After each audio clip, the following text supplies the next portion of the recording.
নবীজি বললেন, আমার সাহাবা একরাম, তোমরা কি জানো আমি তোমাদেরকে এখানে কেন একত্রিত করেছি, তোমাদেরকে কেন এখানে জড়ো করেছি? আমি ইসলামের দাওয়াত দিয়ে রোম সম্রাটের কাছে দাওয়াত পাঠিয়েছিলাম। আমি যাকে পাঠিয়েছিলাম তোমাদের সাথে সে হত্যা করেছে। অতএব আমাদের জন্য জরুরি হলো এই হত্যার পরিশোধ নেওয়া। চিৎকার মেরে বলেন আল্লাহু আকবার। আমার ভাইরা, এবার আল্লাহর হাবিব সাল্লাল্লাহু আলাইহি ওয়াসাল্লাম যুদ্ধের জন্য সেনাপতি নিযুক্ত করছেন। যুদ্ধের জন্য কমান্ড লাগে কি লাগে না? জোরে বলেন, সেনাপতির একজন প্রধান লাগে কি লাগে না? প্রধান লাগে। আল্লাহ নবী সাল্লাল্লাহু আলাইহি ওয়াসাল্লাম মুতার যুদ্ধের জন্য 3 জন সেনাপতি নিযুক্ত করলেন। তন্মধ্যে হতে নবীজি সাল্লাল্লাহু আলাইহি ওয়াসাল্লাম বললেন, আমার পালক পুত্র যায়েদ বিন হারিসা, তুমি কোথায়? তুমি আমার কাছে চলে আসো।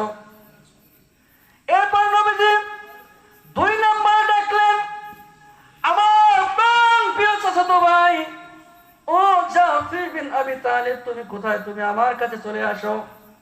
3 নম্বরে আল্লাহর হাবিব সাল্লাল্লাহু আলাইহি ওয়াসাল্লাম যে সাহাবাকে ডাকলেন, আব্দুল্লাহ বিন রাওহা, তুমি কোথায়? তুমি আমার কাছে চলে আসো। আমার ভাইরা, আল্লাহ নবী সাল্লাল্লাহু আলাইহি ওয়াসাল্লাম সাহাবায়ে সম্মুখে 3 জনকে যুদ্ধের আমির বানালেন, যুদ্ধের মেন কমান্ড বানালেন।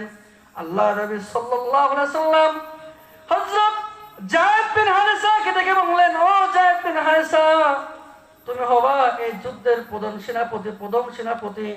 যায়েদ বিন হারিসা, তুমি যতক্ষণ পর্যন্ত দুনিয়ার মধ্যে জীবিত থাকবে এই যুদ্ধ তুমি তোমার নেতৃত্বে পরিচালনা করবে।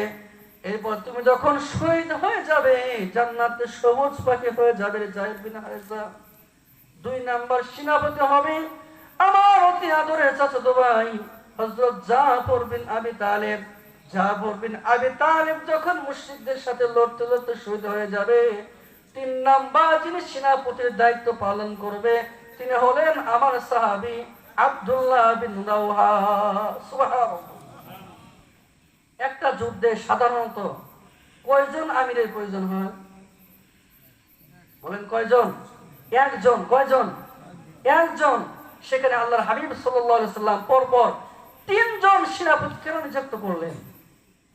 তার মানে বুঝে গেল যে এই 3 জন আল্লাহর দ্বীনের জন্য, আল্লাহর দ্বীনকে দুনিয়ার মধ্যে প্রতিষ্ঠিত করার জন্য কাফেরদের সাথে লড়তে লড়তে শহীদ হয়ে যাবে। এটা তারাও বুঝতে পারলো যে একটা যুদ্ধের মধ্যে 3 জন আমির লাগে না, 3 জন সেনাপতি লাগে না। সেখানে আল্লাহর হাবিব পরপর 3 জনের নাম নিযুক্ত করলো। এর মানে আমরা দুনিয়াতে থাকবো না। এই পরিস্থিতি নবী সাল্লাল্লাহু আলাইহি ওয়াসাল্লাম হযরত যায়েদ বিন হারিসাকে ডাকলেন, ও যায়েদ বিন হারিসা, তুমি যাও তোমার পরিবার থেকে বিদায় নিয়ে আসো। আমার ভাইরা, আমার বন্ধুগণ, যায়েদ বিন হারিসা রাদিয়াল্লাহু তাআলা চোখের পানি ছেড়ে দিয়ে আল্লাহ নবী সাল্লাল্লাহু আলাইহি ওয়াসাল্লামকে বলতে লাগলেন, ওগো আল্লাহ নবী, আপনি হলেন আমার পিতা, হযরত আয়েশা আমার মা, অতএব আমাকে আর পরিবারের কাছে যাওয়া লাগবে না। আপনি আমার জন্য দোয়া করে দেন, আমি যেন আল্লাহ রাব্বুল আলামিনের দ্বীন দুনিয়ার মধ্যে বাস্তবায়ন করতে পারি। অতএব আমাকে আর পরিবারের কাছে যাওয়া লাগবে না। জোরে বলেন সুবহানাল্লাহ। এবার আমার ভাইরা, আল্লাহ নবী সাল্লাল্লাহু আলাইহি ওয়াসাল্লাম 2 নাম্বার জিনিস যাকে সেনাপতি নিযুক্ত করেছিলেন হযরত জাফর বিন আবি তালিব। নবীজি বললেন, জাফর বিন আবি তালিব, তুমি তোমার পরিবারের কাছ থেকে বিদায় নিয়ে আসো, তুমি তাদের কাছ থেকে তোমার শেষ মুলাকাত করে আসো। হযরত জাফর বিন আবি তালিব রাদিয়াল্লাহু তাআলা আনহু নবীজির দরবার থেকে পরিবারের কাছে চলে গেলেন। পরিবারের কাছে যাওয়ার পর জাফর বিন আবি তালিব দেখেন তার স্ত্রী তার জন্য রান্না করতেছেন।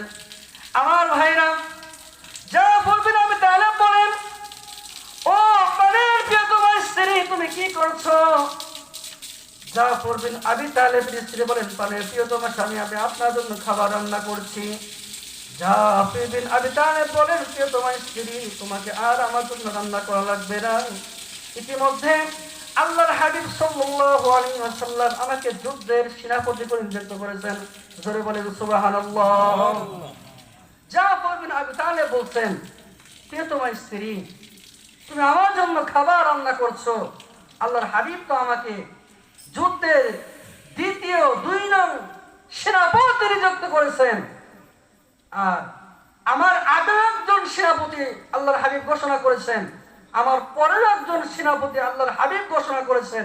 অতএব বোঝা গেল আমি আর তোমাদের মধ্যে জীবিত ফিরতে পারবো না। সুবহানাল্লাহ।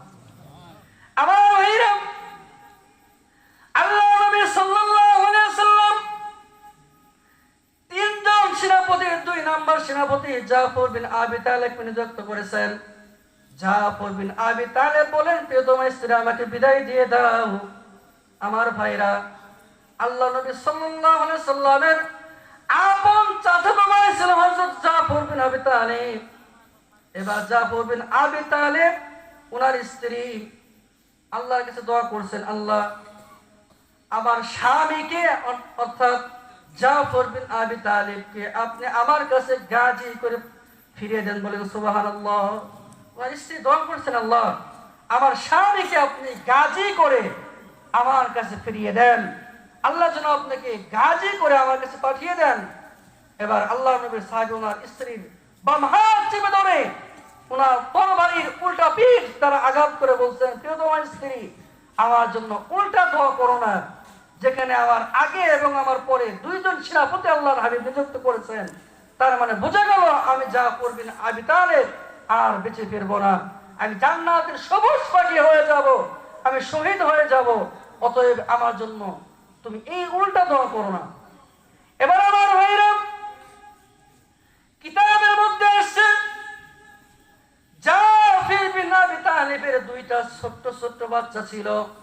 সত্যপুরের মুসলমান, আজকে তো আমরা আমাদের সন্তান কান্না করলে, নামাজের সময় কান্না করলে সন্তানকে রেখে মসজিদে আসতে চাই না।